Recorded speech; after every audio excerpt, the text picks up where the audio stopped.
Welcome into For What It's Worth, episode 35. It's just me and Tyrone, but hey, two great guys. We're going to bring you some insight of what we thought over the week 5 in the NFL. I know, Tyrone, you're super duper. I don't even know some other words to throw in there. You're just super happy about the Broncos this weekend, right? I mean, you were talking about it in the group chat. I just know you're ecstatic right now. We move. We are supposed to win. That's what we're supposed to do. That's what we're supposed to do. Get in the locker room. Stop celebrating. Why are you surprised? You're not trying to pull a Chiefs that were just celebrating crazy. No, yeah, see, that's what I said. We're not not. celebrating. We don't celebrate in week 5. We will applaud though. I'm happy, but I am super happy about it. It's a great win. It's probably the biggest Broncos win since they won the Super Bowl. No exaggeration. I mean, it was a huge win. We'll definitely talk about it some more. But besides that, how else did your weekend go? I'm sure it was just a great weekend. It was pretty chill. I didn't do anything. I played so much NCAA. I think I played in one day. I almost played close to 2 seasons in one day. Dang. So you're doing a franchise? Yeah. I finally did did win a championship with Missouri State. It's 2037. Okay. I think I'm gonna restart. I think I'm gonna start over. It's been a long time, man. Long journey. I know. I haven't played. It's gotten so crazy that I've actually can know players. I'm like, that player transferred from my team. Like, I know that guy on the other team. It's pretty crazy. It's all the blood, sweat, tears. You said what? I said all the blood, sweat, and tears that you put in there. Do you have another team? Yeah. It's to the point now though where it's like I feel like I got to start over because I don't think I'll ever lose again. There's no way I'm gonna lose again. I think I figured out how to beat. Did you move conferences? Yeah, they're in the Big 12 now. But even then, we're beating all the teams in the Big 12 by like if we lose one game in the Big 12, major disappointment. Wow. Dang. So you really built a powerhouse then. I just can't get I just can't get a quarterback. All my quarterbacks transfer as soon as they get like 90 overall, or as soon as they're a sophomore year, they transfer. So like, I basically just made them to a team where it's just everybody on defense is insane. Offense, we'll just get a receiver that's 99 speed. Defense, we're just gonna blitz the computer every play. It's gotten to the point where I'm like, I'm welcoming to cheese the computer because I've lost in the most critical ways. I'm talking about multiple seasons. First game of the college football playoff, we lose by like 40 points. So like, this is ridiculous. I'm gonna start cheating. I'm gonna start using the cheese plays at this point. This is ridiculous. Using a couple restarts here and there. Yeah, for sure. I had to. At this point, it's 2037. 2037? No, the game likes to cheese. No, it was multiple years. I'm talking about undefeated seasons. My team, I'm like, there's no way this team loses, and we lose. We're basically like Penn State, but like losing at way critical moments in the national championship games. Yeah, I'm going to say that is kind of crazy. I know this isn't necessarily a college football podcast, but yeah, Penn State, man, dropping out of the top 25. That's embarrassing. It's embarrassing.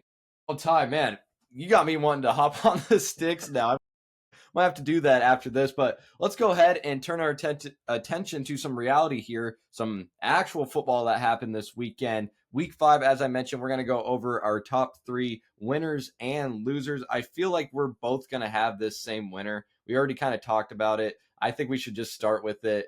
Tell me if you don't have them as your winner, but I would assume you do. The Denver Broncos. I have them as one of my winners of week 5. Yeah. All right. You lead the way, man. Yeah. Yep. Winners of the week. Honestly, before the week, I thought we were going to beat the Eagles. Like the whole time I'm thinking we're going to beat the Eagles. Everybody's talking about the Eagles offense isn't that good. Perfect. We have a great defense. A bad offense versus a great defense. That means it's not going to be a high scoring game. Perfect. The only thing I was worried about, which if you like to bet any money on any games, the wide receiver number 2 on any team the Broncos play, they're going off. They're going to tire Riley Moss. And he's going to go for 100 yards. He might get a tud. I knew Devontae Smith was going to see Riley Moss and go crazy, which he did. But now I'm starting to understand the Broncos' game plan. This is basically their game plan. We're going to blitz you so crazy and play man-to-man. We know you're not going to throw it to PS2. And if you throw it up to your wide receiver number 2 every play, perfect. And the Eagles did that. And Saquon Barkley only got like 30 yards. Perfect. Just throw it up to Devontae Smith all you want to. Do not hand it off to Saquon. And That game plan is really scary to watch in real time, but it's been efficient so far. So shout out to the Broncos. And Bo Nix, I'm not going to say he stepped up because he plays like this often. He just needs to play like this more consistently. Yeah, my biggest thing is, and this is nothing to take away from the Broncos at all, because I'm actually, you know what? Let me stick with the Broncos first, and then I'll get to the Eagles here. I agree with you that the fact that Bo Nix, the fact that when he decided to shine, that's what matters. Moments matter in the NFL, especially for a quarterback.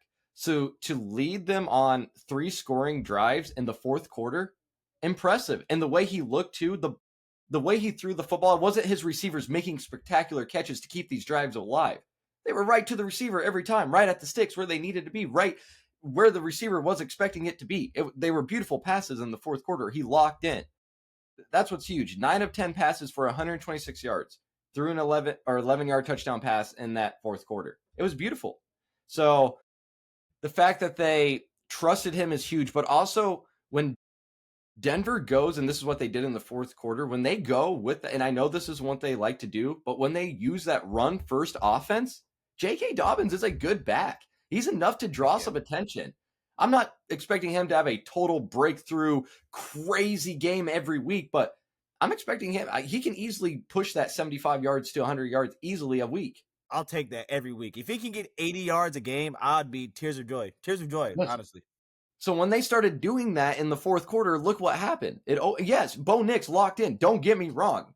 Again, they used that run first offense more third into the fourth and then kind of leaned on Nix down the road.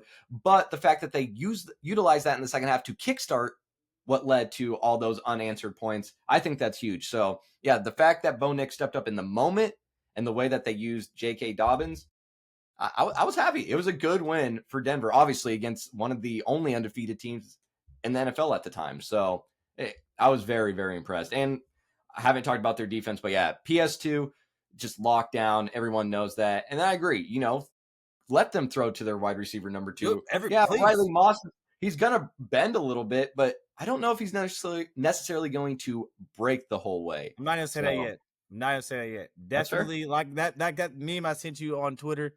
Alex Singletary and Riley Moss, we did win the game, but hey, we need massive improvements. Like they just scare me because every time the thing that's crazy is Riley Moss never lets anybody just completely toast him. But you just third and 12, they'll throw it up and it's contested catch over Riley Moss. I'm like, come on, man. Like, come on. Yeah. I need him to get it. He needs a pick. He's due for a pick. He needs something so bad. Also, not to be forgotten about, this guy, he probably should be at this point in consideration for Defensive Player of the Year. Nick Bonito leads the NFL in sacks. Yeah. Leads the NFL in sacks through 5 games. No, you're right. I don't know why we haven't brought his name up yet. You're right. Nick Bonito. Yep. And you have the former last year's Defensive Player of the Year. Also with PS2. That's a crazy defense. And we still haven't got Drake Greenlaw. Oh my god! It's got to stay the course, man. Got to stay the course. Oh man! I'm gonna jump to one of my losers now because it's in the same realm. It's still the Broncos Eagles, but I had the Eagles as one of my losers, and here's why. Because you were talking about it to kind of start the segment. The fact that they only ran the ball twice in the second half and threw 38 times. Who are you guys? We talked about this last week with Ray. I don't give a damn what your wide receivers are saying. They are divas. The wide receivers are the divas of the NFL. They're divas. They always want the ball. They're always saying something crazy. They're reading books. They're doing some kind of antics. They're dancing on, the Dallas. It doesn't matter. They're always doing something. They're always up to some kind of trouble. On field, off field. What happens when you get away from your game plan? You guys lost. You lost. You guys lost. You had that whole streak. And what happens when you decide to get away from it and please your wide receivers? You guys lose. Because last week I was kind of against you and Ray a little bit in the sense that I totally understand having that talent that those receivers have and not being utilized 100%. I only have so many years I can play the game. I have this talent. I want to be a factor. Obviously, I want to score touchdowns. I want to add to the record books. I want my numbers to look good at the end of my career. Yeah, I totally get that. But now after they started to please you and you guys lose, no, it doesn't matter anymore. If you guys would have won, okay, that's fine. That's fine. Okay, maybe you're right. Maybe we can get you more involved. But the moment we do, now it's a loss. I'm just not buying that. Pissed me off. It really, truly pissed me That's off. just coaching. That's just coaching. I think they literally fell into the Broncos game plan. They're looking. They're like, all right, they're playing man. If they're playing man, that means we have to throw. You don't have to throw the ball. You do not have to throw the ball. You do not have to. So I think that's just coaching. Their new OC, he's having a real difficult time. Hopefully, the 3-hour conversation apparently that hurts Saquon and Brown had is going to change the. I would pay money to see that conversation. Yeah. No, here's. I was just thinking about this. Sorry, it just popped in my head too. Here, the fact too that you get on Twitter, right, and you see, oh, the moment that they allowed Jalen Hurts to throw 38 times, they take a loss. No, that wasn't. It's not even his fault. It's not. 180 yards, 2 touchdowns, no turnovers. It's not No. what you get. Like, yeah, what do you want him to do? Like, he honestly he didn't play a bad game. No, It's just the fact that like when you, especially if you play a team that's good or they have any sort of good defense, you have to have a balance out of football. Literally, you have to have complementary football. You have to do both things. You're never gonna. It doesn't matter what goes on, unless you're going to have a generational performance. Only airing it out is not. It's not gonna work. Especially against good defenses, it's not gonna work. You have to run the ball. which is why I was just complimenting what the Broncos did in that third to fourth quarter when they decided to run the ball some more. It worked. But the thing with Jalen Hurts too is I don't get this whole like thing too when people say, well, there's a reason they run so much because Hurts can't really throw the ball, and look at his receivers. There's a reason they're mad and they don't get the ball. It's because they truly can't trust Hurts. Every time that's brought up, and then something like this happens where they're complaining, and then the next game they allow Jalen Hurts to actually throw the ball. I would say what 8 out of 10, 9 out of 10 times he answers that call and proves he can throw the ball.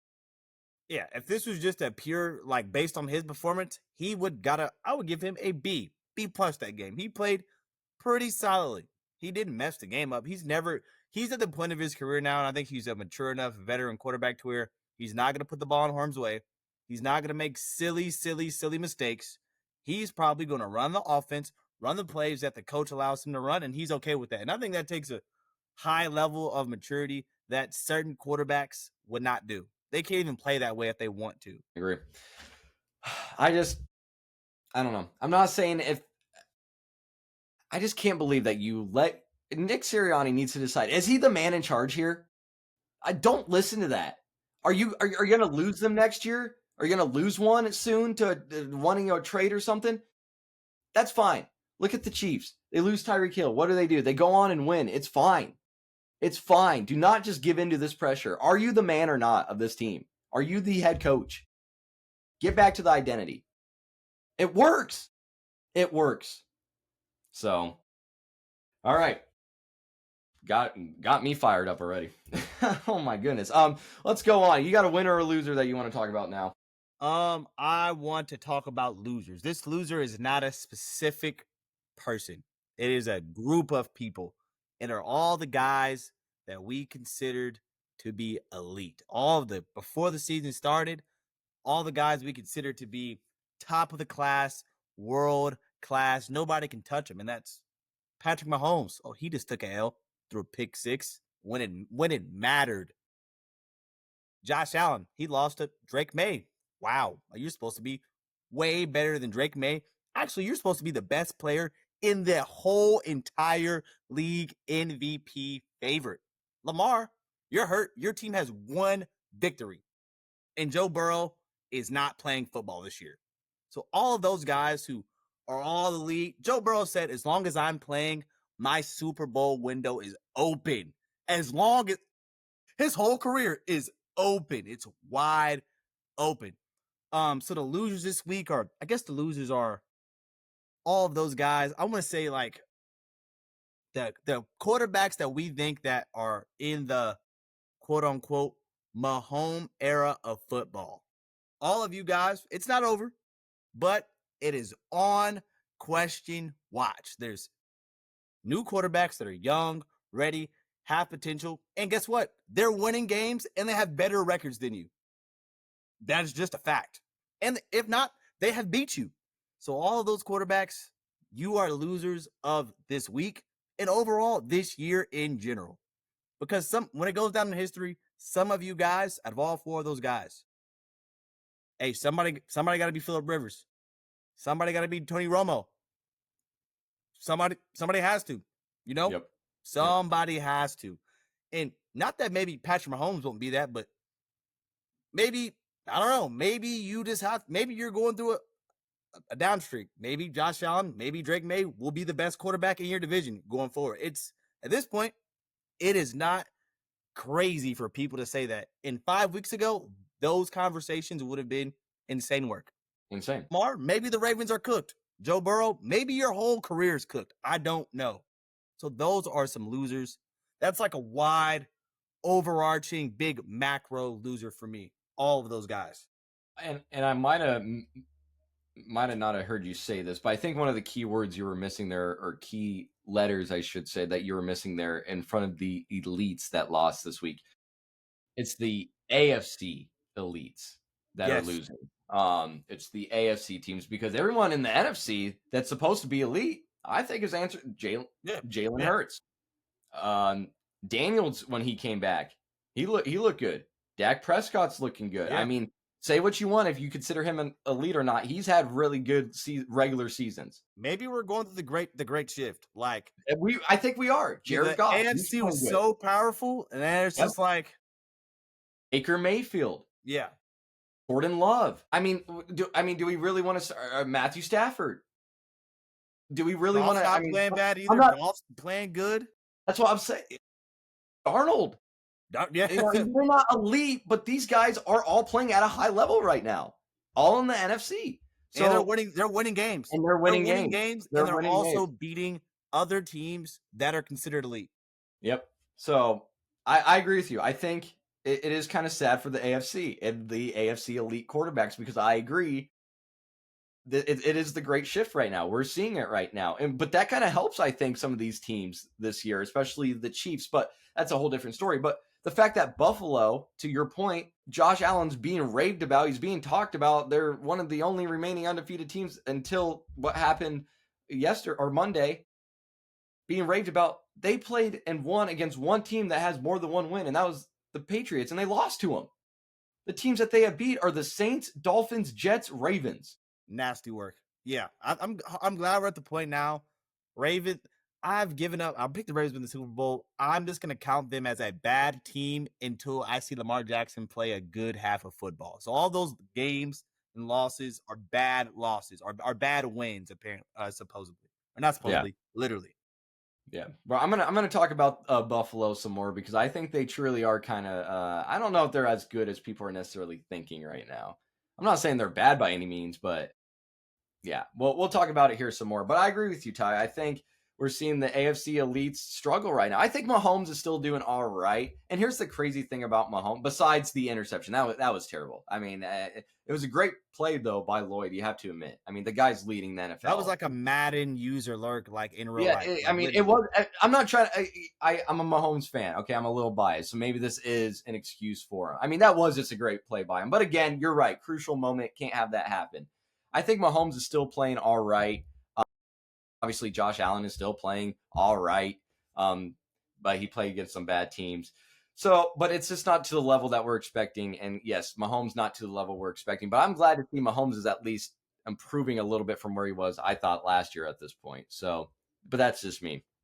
Let's just stick with the losers, because I want to go to the Chiefs too, and I want to talk about the Chiefs here real quick, because you're right. I mean, celebrating big time after beating the Ravens, after getting a victory over the Giants. You know what I mean? Like,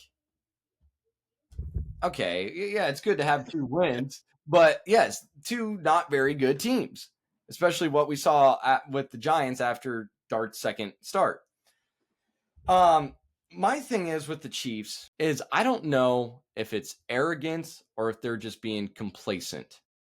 This is kind of like the 2021 season where I think they started 2-2, maybe 2-3, something like that. Ended up going to the AFC Championship, lost to the Bengals, but they started slow that season. We've seen this team somehow always come out on the right side of things, no matter what the circumstances seem to be, especially in the postseason. We've seen this team win their division again. They treat the whole postseason like it's a whole new season. They look forward to it. They thrive there. I think, and what do we keep hearing from Chiefs Kingdom, the team, myself, Ray last week? Oh, just wait till we get Rashee Rice back. Just wait. I think they're complacent, Ty. I honestly think they're complacent. That's what I said. Like, he's not Jerry Rice. Like, he's a good player, but he is not going to Band-Aid every issue. Like, I think they're arrogant. This team's arrogant.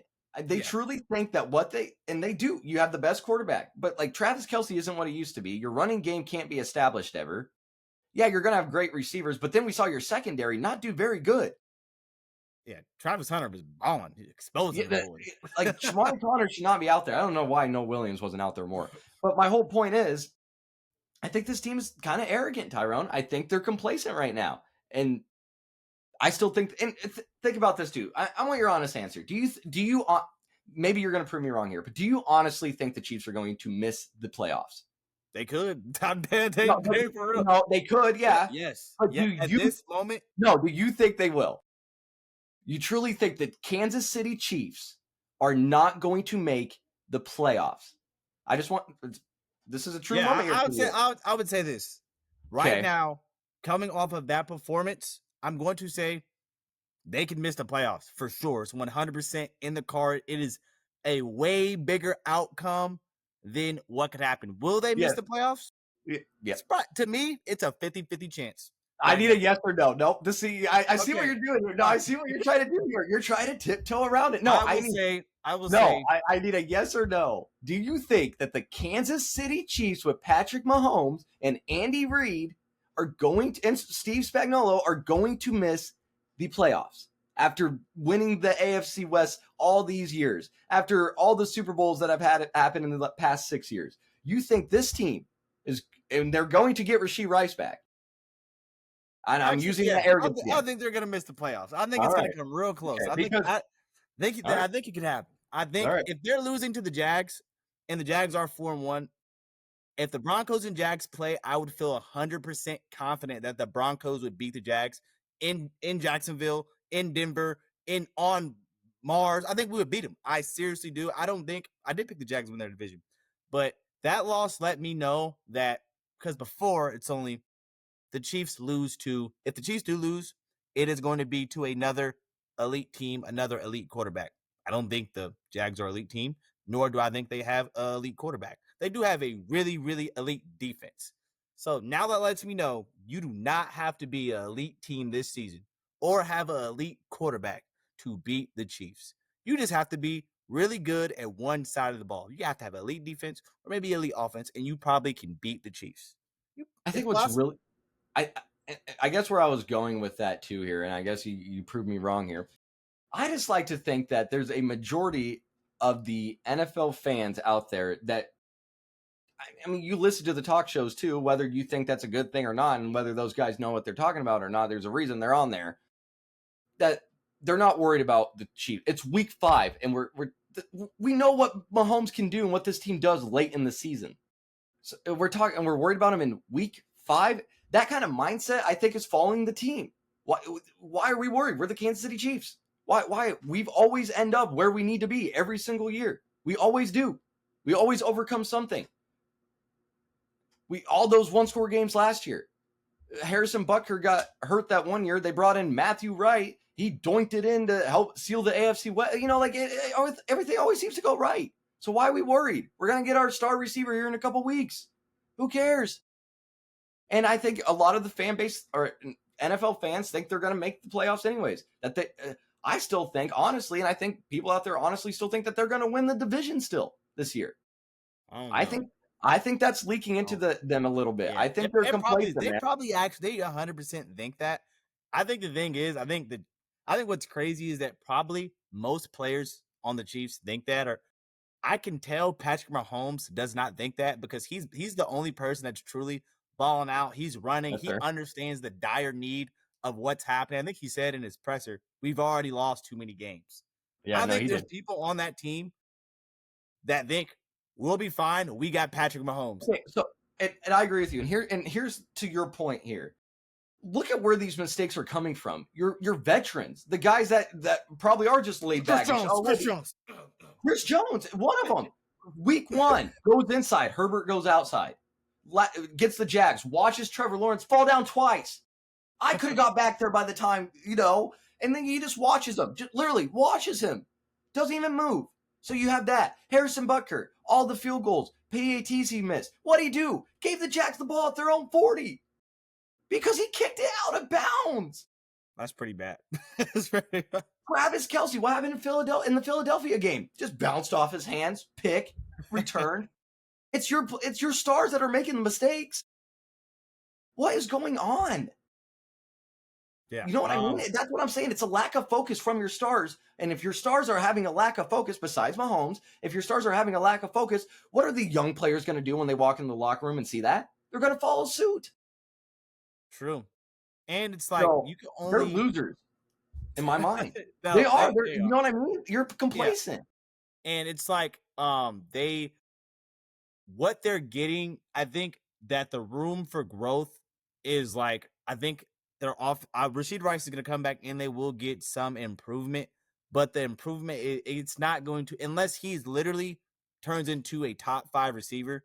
I don't think it's going to be like that much. The only way, based on the talent that is on the team, is if Patrick Mahomes can play at a literal MVP level. And I think, not that it's too hard to ask for that, but it's like, if you have to ask for that from your team for him to do that, you're not that good of a team. Last year, he didn't necessarily have to do that. He just had to go out there and manage the game. Now you're asking him to go out there and be Superman Mahomes every game. No, you're right. No, you're dang, right. This is equivalent to LeBron's 2018 run with the Cavs, where it's just him and some dudes, and we're like, come on, let's play. Let's just go out there.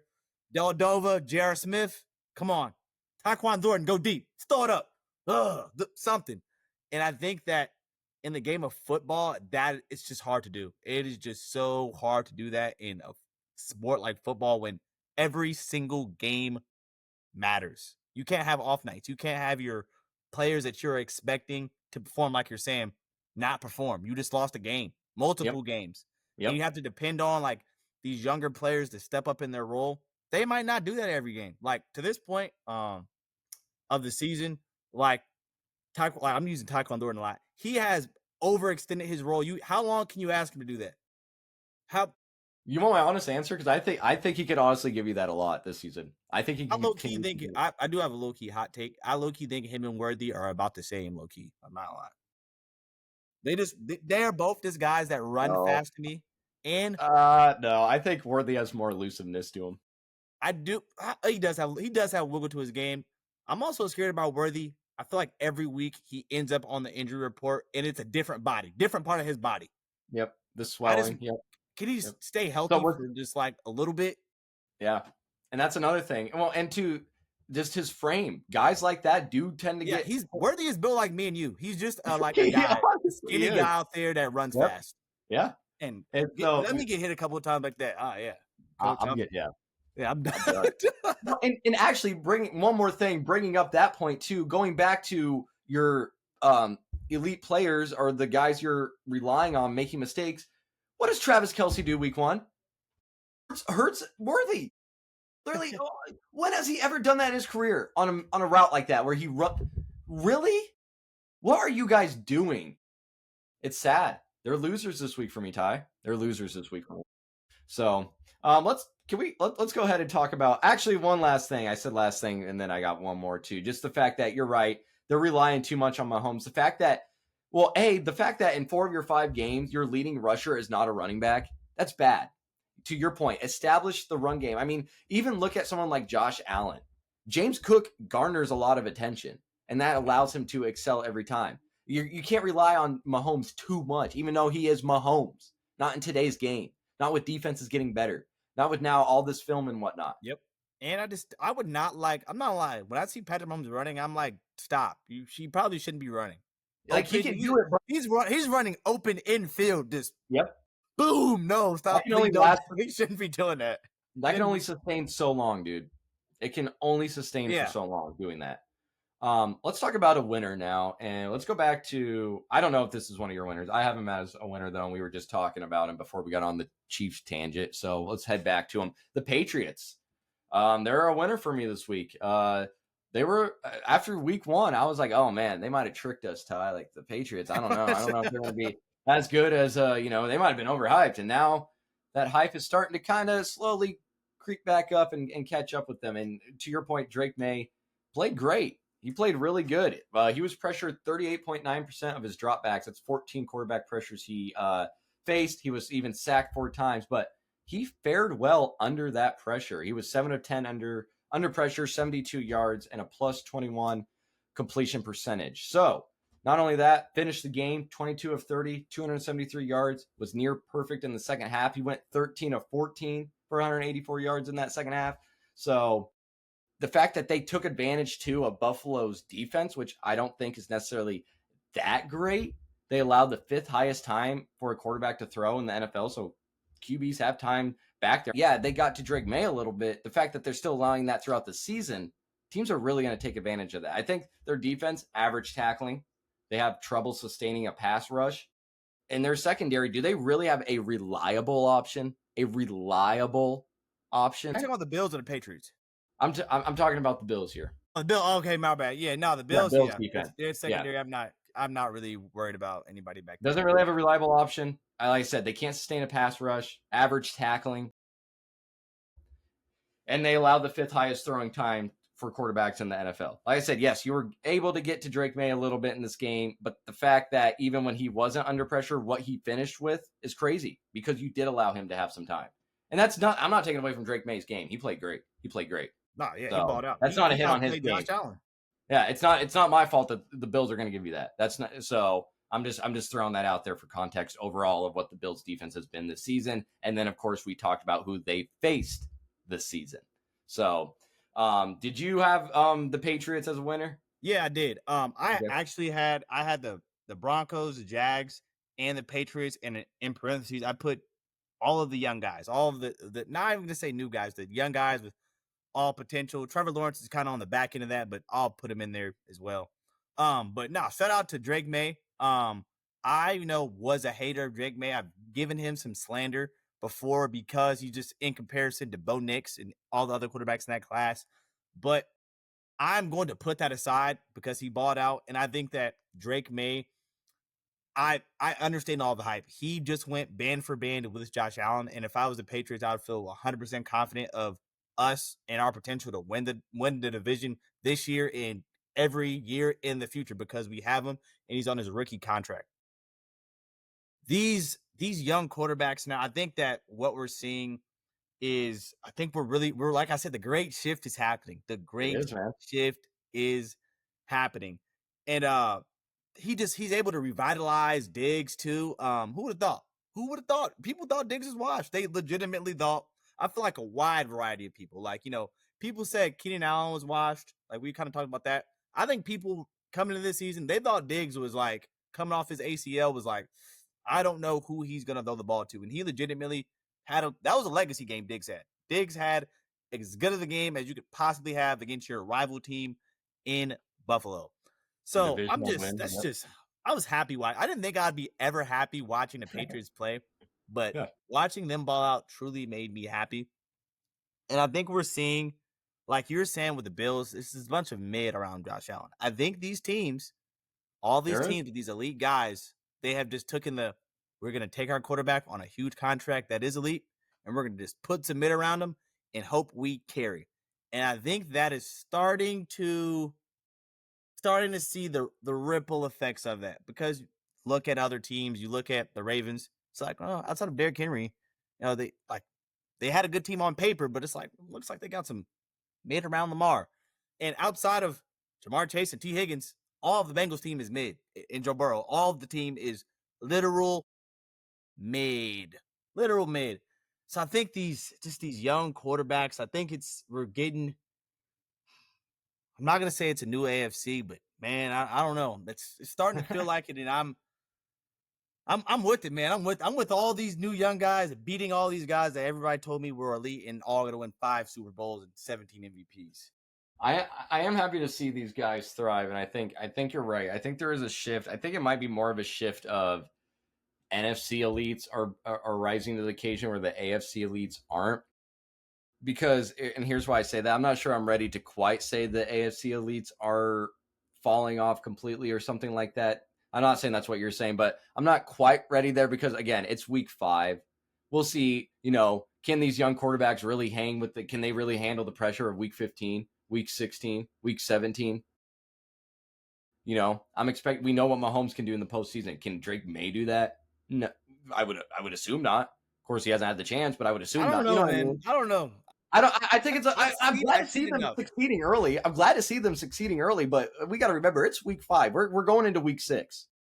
I Like, think the lore is yes, you are right. It's super early in the season, but I think a lot of the lore to like the Chiefs is like the Chiefs and Jags game. Go back to that. Like Trevor Lawrence, you're not beating Patrick Mahomes.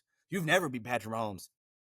Josh Allen, Drake May, you're not beating him. You yeah, don't beat Josh I see. Allen. Yeah, You don't beat him in Buffalo. You don't do that. We I blow see what you you're out saying. when you come to Buffalo. Like I mean, Bo that's a fair Nix point. playing the Eagles. We're the Eagles. We're the champions. Bo Nix is never gonna like what? No.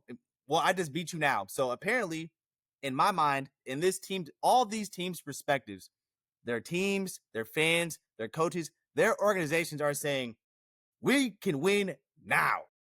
We're not in rebuild mode. A rebuild mode is something like the Giants, something like the Saints. No, look who we just beat. We are here to compete right now. When I think last year, all 3 of those teams that are winners this week, the Jags, the Patriots, and the Broncos, they were in let's see what we got mode. Now there's a lot more teams in the AFC that are like, I think we could win right now. 100% this moment, I would say I think my team could go to the AFC Championship game. Like legitimately, if the Broncos went to the AFC Championship game, I wouldn't be that shocked. I'd be like, well, I mean, you got a young quarterback, great defense. We know pretty prepared. I like our guy. And all the other 2 teams I just said, they would all say the exact same thing. Will they live up to that moment? That's where I'm getting at. Maybe not. But the fact that in order to live up to that moment, you have to have that feeling first. If you flash back in time to never Patrick, I wonder what I don't remember. Probably have to ask. I don't know. I'm not a big enough Chiefs fan to know, but the moment where it's like, man, he's so good and we'd be such a good team that I think we can go to the Super Bowl. All these teams are having similar moments, or they think they are, when previous years, I remember Broncos years where that didn't exist. These moments didn't happen. When Russell Wilson was on the team, there wasn't a win like this. There didn't exist. Even if we did win, it was just like, well, we won. It wasn't like, look who we beat. We just took them down. I think that we're seeing these teams feel a lot of confidence. And I think that goes a lot into how you play these teams. And I think last year or years in the past, especially when you play the Chiefs, teams play the Chiefs such a particular, scary, defensive, conservative way. I think now it's going to be more of a, we are going to beat you because I legitimately think we're better than you. And I think that is, especially when we're talking about teams, because all these teams do not suck. Teams that are relatively in the NFL, they're close to each other to some degree. That means a lot. In opposed to like college football, where it doesn't matter, even if you think that you play Ohio State this weekend, they're going to beat you about 45 regardless. Mm-hmm. I think these things matter just like this. And these older teams, injury stacking. These younger teams, let's go. We got young guys all the way through. I agree, and I just think it's really, for me, it's going to come down to the moments. Are they going to live up to these moments? But yeah, the fact that they are beating these big teams now, and I think honestly too, that should be a wake up call for Buffalo. I'm not saying they just overlooked. You don't overlook divisional opponents, obviously, but like you said, they were at home, white out. They're feeling good. One of the only undefeated teams. And there's 7.5 point favorites. Going against Drake May, you're right. A young quarterback. Then yeah, Chiefs. We got 2 wins. It's Trevor Lawrence. Mahomes doesn't lose against the Jags, or really even on Monday night. And look what happened. Lose on Monday night. And you know what I mean? So, and look what happened. So yeah, I think it's a little bit of a wake up call, but I'm not quite ready to say, or quite do anything yet with the AFC elites, but I think they are kind of on hot watch right now, and I think that's fair. Did you have anything else about your winners? I know you said the Jags were the other one. We've been kind of just off and on about the Jags. Is there anything else you wanted to say about them or Trevor Lawrence or the team or the defense or The anything like that? Jags, I think they're in the driver's seat. Actually, I think I don't know. That division is looking pretty scary now. Jags and the Colts. Colts, I think, are a better team than the Jags. But starting your year off 4-1 puts you in a great position to at least make the playoffs. They just need 6 more wins, really. 6 more wins. They play the Titans 2 more times. They already played the Titans. I don't know. If they haven't, that's 2 free wins right there. So you need 4 more dubs out of the rest of your schedule. So I'm not going to be willing to pick. Actually, I think they're making the playoffs. I picked them to win the division, so I'm pretty good with them. I think we kind of seen. I'm not gonna say we've seen a Travis Hunter breakout game, but I just want to see him play offense more. Don't play no defense, only offense. Yeah, Travis Hunter. I think I'd probably put him more on offense as well. I think he's more of a playmaker, like you said there. I think he's going to make more of a impact on the game. Although his defense isn't bad, though. It's not No, terrible. not at all. But Like he's I good. I think with his playmaking abilities, it is more suited for the offensive side of the ball. At least with Trevor Lawrence. Yeah, You know what I just mean? Like, don't give him. You can give yeah, Travis Hunter a screen pass. You can throw it deep. You can hit him. You can really pass it to him. He's a great receiver. Like you can give him the ball in so many different situations. So many different yeah. situations. Okay. No, I agree there. I still think the Colts are a better team too, but the Jags are interesting. That defense is what I'm still not ready to trust Trevor Lawrence though. I'm just That's fair. he's not there for me yet. And we always talk about what is the most important thing come the postseason is who's your quarterback, who's there, who's handling the ball all game. And I just if I had to get there to that point, and you told me it's Trevor Lawrence, I'm not confident. Now, if he just goes on a heater, he didn't really play that good against the Chiefs. In all honesty, his legs were great, but other than that, he almost cost him the game at the end. Yeah, I, I that's still ridiculous. I still don't trust. I still don't trust him quite yet. He didn't really impress me that much, but he did beat Mahomes and the Chiefs, so there's that. I'll give him that. I don't want to end on a loser, so I'll do one of my losers because we hit all your winners, right? Yeah. All right. I think my last loser, because I talked Chiefs and Eagles, is my 2 losers. So my last one is just the Cardinals. I put that down too. Yeah. Okay. There you go. Yeah. The fumble before the goal line. I think as a team, I don't think you're going to get that much higher with Kyler Murray either. I think just as an organization, it's just time to think, how far are we really going to get here? Honestly, how far can this team really get with Kyler Murray? I'm not saying that like you need to totally just blow everything up, but I think it's an honest question this team needs to start asking themselves. It seems like the Cardinals always start off hot in a season, and then they just start doing something stupid, or things just start going wrong, and then they're forgotten about. Yeah. It seems like every single year this happens. I'm not gonna say they're an unserious franchise, but they're almost semi never seem like unserious. it. Yeah, they're not super serious. They're not super unserious. They're just like They're just kind of there. they're just mid. They're just mid, which I think that's the worst place to be in professional sports, being mid, not being good, Not being good. not being bad, just yeah. And I think this game works as like when you're a team that operates at a super mid level, as watching the Broncos of Russell Wilson, every loss is essentially like you lost. That could be the game that did not get you into the playoffs. That could literally be the game because they're going to probably win 7, maybe 6 to 9 games, maybe. And that was one of your losses to the Titans, and you let them. You blew the game in so many ways. So, and to your point here, you think about that. Yeah, you had a chance to get the win there, because you're already on a 2-game losing streak, right? You lose to the 49ers, you lost to the Seahawks. So this is a chance to rebound here, and you can't even do that against the Titans. You had so many mistakes. You had the chance to win it. You were literally about to go up, and then you fumbled, or you're about to go up more than you fumbled before the goal line. So anyways, so now you have 3 losses in a row, right? Who do you face next? The Colts. Okay, shit. Well, who do you face after that? The Packers. Oh, well, crap. All right. Well, what about that, right? Then the Cowboys. Okay, maybe, but they're kind of. I mean, Prescott's playing well. So who's after that? Seahawks again. Well, we already lost to them. Sam Darnold's good. Who's after that? 49ers. Sure, they're banged up, but at this point, they might be healthy again. Or look, They're it doesn't equal matter. to you Brock Purdy's guys at out. It least. doesn't matter. It doesn't seem to matter. I'm going to talk. They're my last winners, so I'll get to them. So I guess I won't speak too much on them anymore. Okay, crap. Now we're really stressing. Who's after that? The Jags. Oh crap, they just beat the Chiefs. Who's after that? The Bucks. Oh no, who's after that? The Rams. It doesn't get any easier.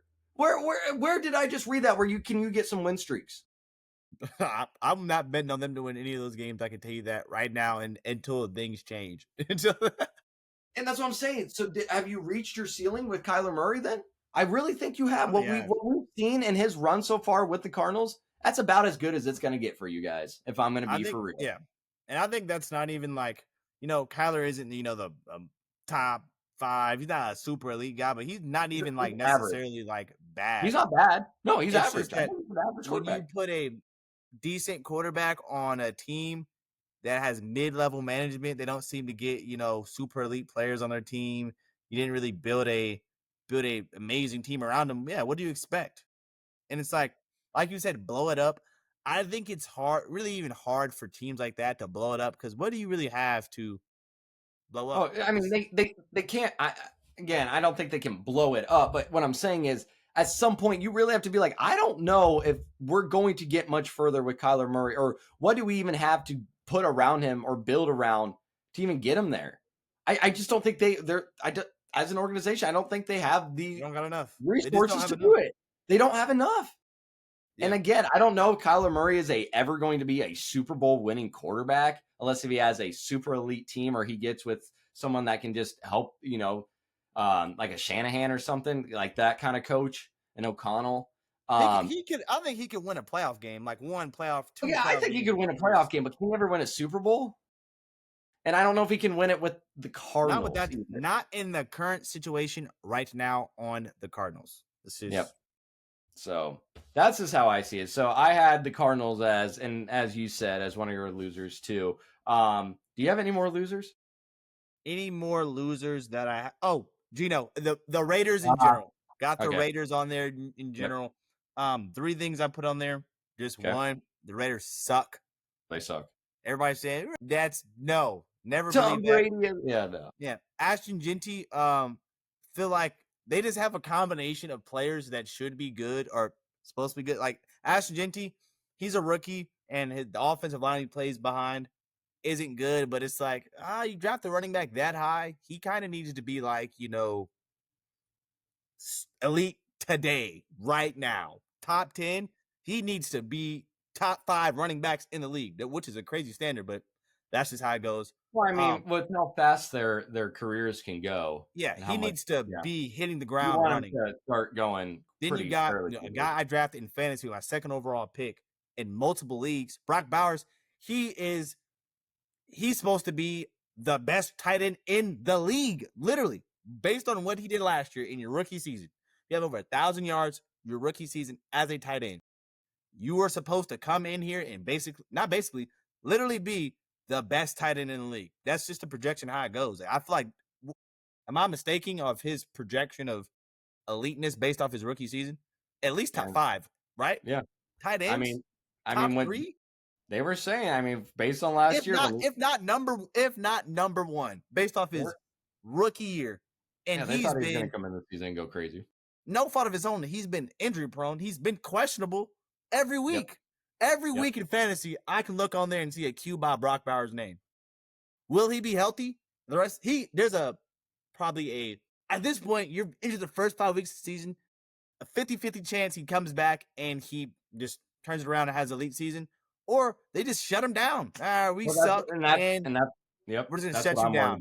That's what I'm worried about, is that's what they're going to do. And that sucks for him. That sucks for a young kid that probably needs to keep building confidence, even though he had the best rookie season for a tight end. I totally get that. But you don't want this kid to be out of the game for a while. You don't want him to lose some confidence. You don't want, you know what I mean? So, obviously. And then again, but you don't want to overexert him for a season that at the end of the day doesn't matter. It's a knee injury too. Those are like, That's what I'm I don't saying. know. It's you got to balance it, but it's hard. It's hard to keep that balance. Yeah. How far are we going to push you or get you out there or need you out there for a season that's already probably done? It is done. I Yeah, mean, it's let's be honest. cooked. It's so So cooked. Geno Smith is playing. I don't think I've he's seen a bad. quarterback start a season this bad in a It's long bad, time. dude. Like he's legitimately playing Like a like starter? Yeah, I don't know. I'm trying to that. think. Like oh my It's bad. goodness. Multiple Like interceptions a game multiple games, multiple interceptions, in a row. multiple. It's And it's only bad. week 5. Yep. Or going into week 6. Yep. All right, let's end with a winner. We're hitting that about hour mark. We're about 51 minutes. Let's hit our, at least I think this is our last winner or last topic of the night. I have the San Francisco 49ers as my winner of the week because we were talking. This team was shorthanded. No Brock Purdy, no Ricky Pearsall, no Jawan Jennings. You lose your defensive tackle in the game. You lost your defensive end in the game. And just how hard it is to win a divisional game anyways when you're healthy. So it was extra special that they got that done. Doesn't matter who your quarterback is. It could be Mac Jones, and it was. And he looked the best that he did in his career. I mean, he looked tough, Ty. He took hit after hit. I mean, at one point, he had to scrape himself off the I field. thought his season was done. That's what I'm saying. I mean, they had to scrape himself off the field, man. 342 yards, 2 touchdowns. Him and Kendrick Bourne, they were reliving those Patriot days. It was cool to see. Good for them, man. They almost blew it. Yes, they almost blew it. I get that. But hey, beat down, divisional game. Jones now 3-0 as a starter in place of Purdy. I'm not saying that they need to switch quarterbacks or anything, but hey, Shanahan, it's crazy what he could do with these quarterbacks. Yeah, he's telling them, hey, when you hike the ball, pass it right over there, right him. He's gonna go like this and turn it right there. CMC, hit him. No, literally, and it always works every time. Christian McCaffrey on the screenplay right there. As soon as you hike it 2 steps, throw it. Yep. I need to hit football for him.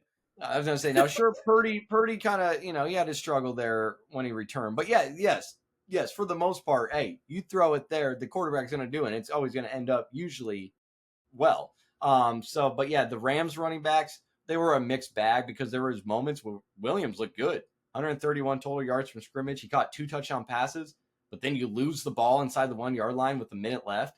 You get stuffed on 4th down on the game's final play. That's not necessarily his fault, but you know what I mean? At the end of the day, your running backs, it was a mixed bag. Blake Corum, it hits him in his face. Literally hits him in his face. Dropped a pass. Then he mishandled the toss from Stafford that the Niners got the fumble or recovered on. So, yeah, there was moments where Williams looked good at least. And then also maybe I'm hating on Williams a little too much because they did lean on him heavily. He did have 30 points in fantasy. He did have 30 points. That's what I'm saying. It was a mixed bag. It was truly a mixed bag. But the fact that he can't be doing that, you can't be fumbling on the 1 yard line with a minute left. You can't have your other running back drop drop a pass, then mishandle the toss that the 49ers recovered. It was a mixed bag for him there. So, but the fact that they did come back, that does say something about the Rams. The Rams are still a good team. Like I said, I'm not worried about the Rams. I'm not necessarily worried about the Rams either, but the fact that their running backs were an issue. And the defense, too. Say what you want about Shanahan. Say what you want about Mac Jones. But the fact, too, that they were able to put up those kind of numbers on you, I think that says something, too, there. Yeah, that was a JV team. If we're going to be kind of honest. Yeah. For the Rams, that's a Super Bowl. I think the Rams, I never thought, I don't know. I'm just a weird person. Maybe I'm just a contrarian person. When the people were saying the Rams could get to the Super Bowl, I'm like, no, they can't. After they lost that game, I'm like, you know what? I kind of like the Rams. No, they're a good team. They're a good team. I don't know if they're Super Bowl. I don't know. Their defense is going to let them down at some point. But you got Puka over there. Puka might be the best receiver in the league. He's so good. League. Puka is a beast. He's a beast. It doesn't matter how you give him the ball. It really doesn't. No, he could line up as a running back, dude. You'd hand him the ball and he's doing something crazy for you. No, literally. I think he's doing he's playing the role Cooper Kupp played for the Rams, but he's just better. He's literally just better. He's just better. He can do like he can do anything. He can, and his stat lines are like crazy. He'll have like 15 catches and 185 yards. Like, dang. I was gonna say the way he creates separation isn't crazy. It's always perfect. And then if he somehow for whatever reason can't create that separation, he'll go up and get he's going to get the ball. He's going to get the ball. You can honestly, if you're that's a great weapon to have if you're Stafford. Crazy actually to go have Cooper Kupp and now have Puka Nacua. It's crazy. I think it's crazy to say it, but I think it's almost an upgrade because Cooper Kupp himself was going that season he had when doing the Triple Crown, and that might be one of the more top. That might be top 3 best receiver seasons I've ever seen. He was going insane, and I think Puka is playing better than that right now. Stafford's had I shouldn't say he's had a great career, but his Detroit days, I mean, obviously he had Megatron too. That's what I was gonna say. He had Megatron too, man. It's one person and 2 people guard him. That's dope. That's glazing. That's honestly glazing. I don't care what's going on. It's great to have a receiver like that. Yeah, Calvin Johnson, Cooper Kupp, Puka Nacua. Yeah, you had a guy that literally had 2 defenders on him. I'm not gonna lie. That's ridiculous. There's no way. They can't. There's nobody's that dumb. They might. For one guy. I just don't see that. No, yes, there's double teams or something, or a safety that will creep over and play over the top double team, but no one, just 2 people right there. They weren't even disguised it. They said you two. That's what I'm saying. It wasn't even a disguise.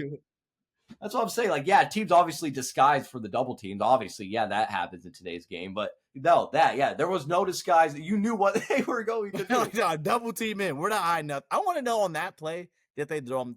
I bet they didn't. Yeah, no, I don't think he ended up scoring on that. But yeah, no, if he could have scored on that, that's an all-time move.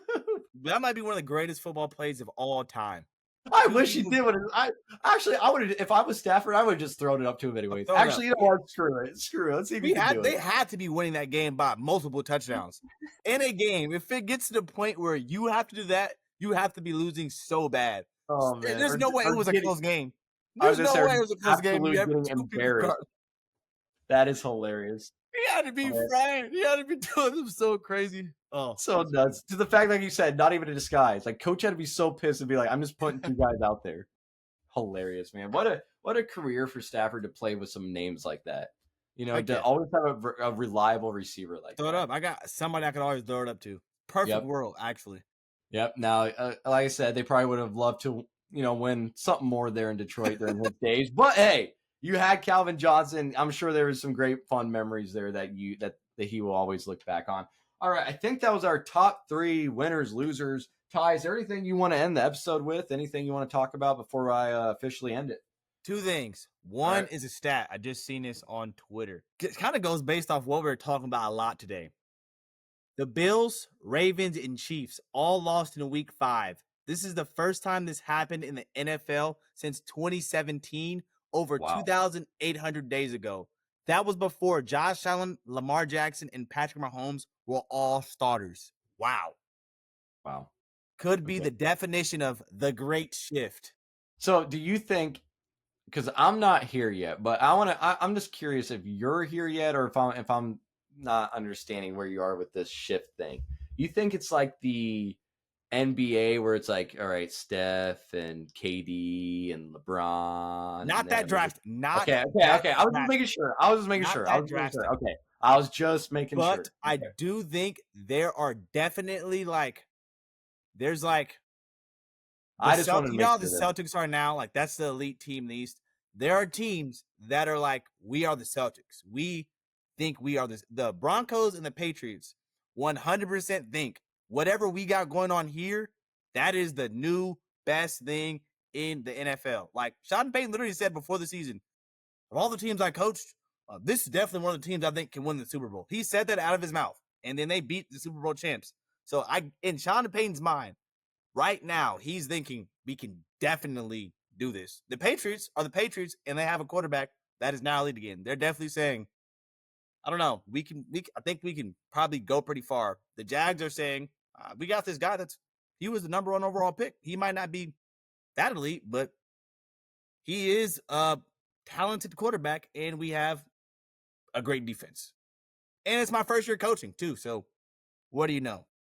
And I think too, the thing that helps with the Patriots and their belief of how far they can go too is the fact that their head coach is Vrabel. You know, a guy that has had success in the postseason, or at least can get teams to the postseason. You know what I mean? It's not someone it's their first year ever being a head coach. So Yeah. I think that kind of helps their case too. And someone that kind of has experience playoff, or not kind of has experience playoff play and whatnot, and has coached in those settings. So I think there's something there for them too, and I would agree with you. I think both fan bases, you being a part of one, I truly believe that they do like what they have cooking in right now, or do believe that a Super Bowl, if not this year, is in the reach in the next 1, 2, or 3 years. So very interesting stuff to end the episode on. I'm glad you brought it up. That is all that we have here for, I believe, right, Ty? Anything else that you had? One more thing. Okay, yeah, no, bring it up. I wrote this before. Okay. So this is a quote from a Broncos player. I want you to guess who it's from. Defensive player. Gosh. Okay. We've been waiting for the offense to finish the game. They did a great job, and that's what we needed. Okay. Say it one more time. We've been waiting for the offense to finish the game. They did great, and that's exactly what we needed. Was it Nick Bonito? No, this was Chris Harris Jr., September 25th, 2016, when the Broncos won the Super Bowl. This is like, it was a trick. It was a trick question. I was trying to trick you. Okay, but that's the point. 2016, the narrative around the Broncos was they have a great defense with Von Miller. That's Nick Bonito. Chris Harris Jr. That's PS2. Aqib Talib is Riley Moss. I hope so. And then Trevor Siemian played a bunch of that year because Peyton Manning got hurt. That's Bo Nix. So that's just what I want to end that on, a quote. All right. Time travel. All these quotes are the same. It's the same team, same formula. Yeah, I like it. No, that was a great way to trick me, because you were talking about Nick Bonito earlier. You were praising him, so I'm like, oh, Nick Bonito was on his mind because of the quote. That was good. You got me there. I'll admit it's a good way to look at it. Good way to end the episode too. As I mentioned, for what it's worth, Tyrone Thornton, Calvin Silvers. If you've listened this far, we appreciate it. And if you haven't hit that subscribe button yet, please go ahead and do that now. Once again, we appreciate you guys hanging out with us for the past hour, talking some NFL football. Go ahead and send this to all your friends. We're also on TikTok, Instagram, YouTube, Spotify. We're everywhere, Tyrone, right? I mean, all you got to do is just search for What It's Worth podcast. You'll find our account. Go ahead, follow that. We post clips, opinions, all that jazz. Once again, Tyrone Thornton, Calvin Silvers, and until next time, have a good one.